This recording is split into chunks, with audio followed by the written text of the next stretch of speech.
Hello everyone and welcome to our Q&A presented by Just Love. I'm your host Paula Jane and I'm talking to Judy Carroll. Judy is an internationally known author. Her books include The Zeta Message, Human by Day, Zeta by Night, and her most recent book, Extraterrestrial Presence on Earth, Lessons in History. Welcome Judy. Hi Paula, hi everyone. This is part 4 of our Origins of Humans on Planet Earth series.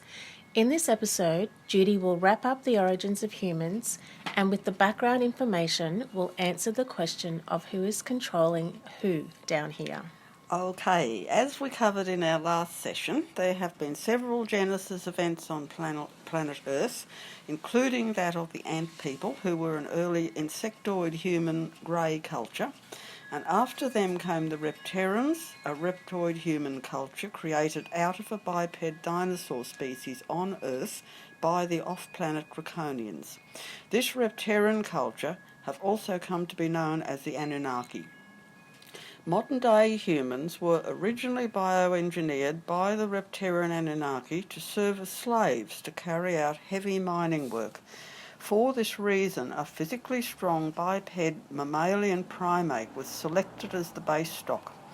The remains of these various hominids have been found all over the planet as a lot of experimentation went on in the developing of them. Limited off-planet human genetics were introduced, thus retaining the creature's animal strength but enabling them to communicate and follow orders. They've been referred to as mixtures, being developed out of a mix of primate and human genetics. When a higher off-planet beings saw this exploitation that was happening down here, a Pleiadian and Lyran rescue force was sent to intervene. Their job was to introduce more off-planet DNA into the mixture's genetic makeup to bring them more fully into the human kingdom. Other off-planet people, including Syrians and Zetas, also assisted, as well as the Earth plane ant people who were still present on Earth. The Repteran Anunnaki's response was to hijack this intervention program by interfering with the newly introduced DNA. This interference is symbolically referred to in the Bible as the story of the temptation of Eve by the serpent, a Repteran, in the Garden of Eden.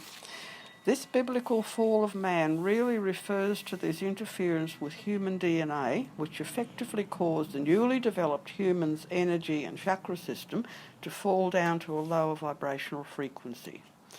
The time is now ripe for the off-planet people to return, again on a rescue mission, clothed in the Zeta-type grey bodies, which serve very efficiently as spacesuits, to carry out a further intervention.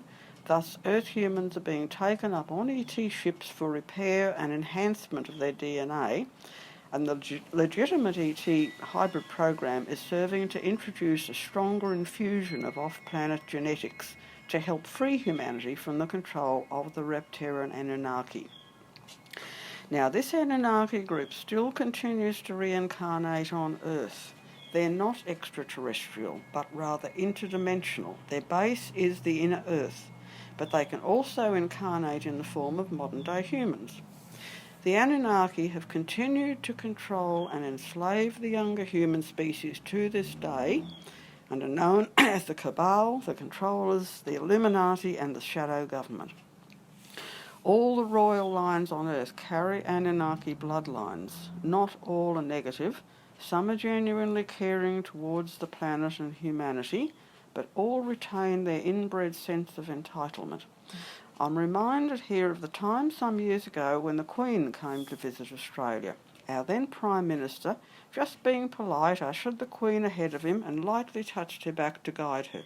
He was sternly reprimanded afterwards, as it's strictly against protocol to touch a member of the royal family. All he was doing was being polite, for heaven's sake, but this is typical of Anunnaki protocol and elitism. However, as I've just said, not all the Anunnaki people are negative. They're an Earth human culture, as are the ant people, so are still very polarised. Some are more evolved than others, but those who have not evolved continue to enslave and control humanity as they have for millennia. This has been done through warmongering, divide and conquer agendas, also through belief systems based on ego and fear. Once control is established over a human mind through their belief system, they're controlled at the very core of their being. Control has also been exerted through avenues such as the world banking system, pharmaceutical companies, drug cartels, the media, film and entertainment industries, etc., etc. Two major cycles of time, a 5,125-year cycle and a 25,625-year cycle, ended towards the end of the 20th century, involved a series of planetary convergences and alignments. A significant one was the harmonic convergence of 1987, and more have happened since. There was another major one at the beginning of this year, 2020, and another one due at the end of this year. These planetary alignments have allowed more and more light to be anchored into the Earth plane frequency. 50% has now been achieved to enable Earth to shift upwards into 5D, which means she cannot fall back again as happened before. With this understanding, we are profoundly inspired and assured that going forward into fifth dimension is real and is happening now. It may appear that this is not the case as the darkness and negativity plays out, but this needs to happen. Negativity is being flushed to the surface as the light shines upon it, exposing, weakening and dissolving it. As this occurs, all the programs and agendas that have been part of the fear and control will end. This understanding brings with it the knowledge that we are indeed safe. We are saved already. We are on a journey into the light for those who are ready to embrace it. Yes, there will be bumps in the road, but these bumps are our opportunity to do the work that we came here to do, to be a light and to shine that light from an expanded consciousness of love and compassion. This is how we're able to transmute anything that is not of the light. But again, it comes back to a choice, the choice that we all must make, the free will choice of love or fear. Yes, inspiring, uplifting, comforting and empowering. The light. I wanted to talk to you further about this light, also called light energy. There's been a lot of talk about light codes coming in and assisting us in this great awakening, this shift in consciousness. To understand where these light codes are coming from and how they're assisting us, I wanted to ask you about the harmonic convergence and the photon belt. My understanding of the photon belt is that it's a galactic plane alignment of hundreds of billions of Milky Way star systems. That being the case, is the harmonic convergence just one of the alignments happening in the photon belt? Yes, for sure, Paula. These alignments occur in cycles. So the fact that two major cycles, the 5,125-year one and also the 25,625-year one, are both changing over. This in turn brings about a number of planetary convergences. And as Braden says in his book Fractal Time, this time code can be used to assess three levels of events: human, earth and cosmic. The ending of these cycles provides humanity with the opportunity to choose the next stage of our evolutionary journey, and this is what's happening right now. Yes, definitely. And to explain further, with these alignments comes light, and that light is photonic light from the greater central sun out through the conduit of the galactic plane photon belt.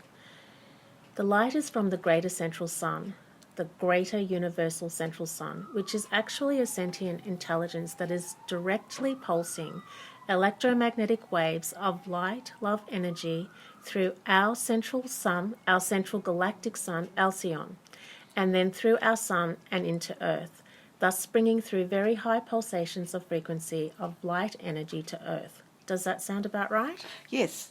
I think Alcyon is connected with Sirius, if I remember rightly. Many years ago, one of the tall grey teachers, who we know as Horus, also talked about the greater sun located right at the centre of the universe. I'd imagine these suns are vibrating at ascending energy frequencies and act as a grid system to step the energy down for us to be able to access it safely. The planetary alignments would form a corridor or passageway for the direction of the energy to whichever planet is due to go through a shift. We're it right now, here on Earth, so no matter what happens, it's all to do with growth and maturity, and it's part of the birthing of a whole new age. And again, we've presented And again, we're presented with the free will choice of whether we handle this with love or fear. It's bigger than all of us. So it really is time to step into our empowerment, receive the light and love, and open ourselves to creating a positive 5D reality of love, compassion, and oneness. Judy speaks at length about the origins of humans in her latest book, Extraterrestrial Presence on Earth, Lessons in History. And just reminding you all, Judy's books are available through Amazon and Kindle, or you can go directly through Judy's website, which is included in the link below. If you like this video, please share it with your friends and family and subscribe to this channel. And again, thanks Judy, and we look forward to our next Q&A session. Bye for now.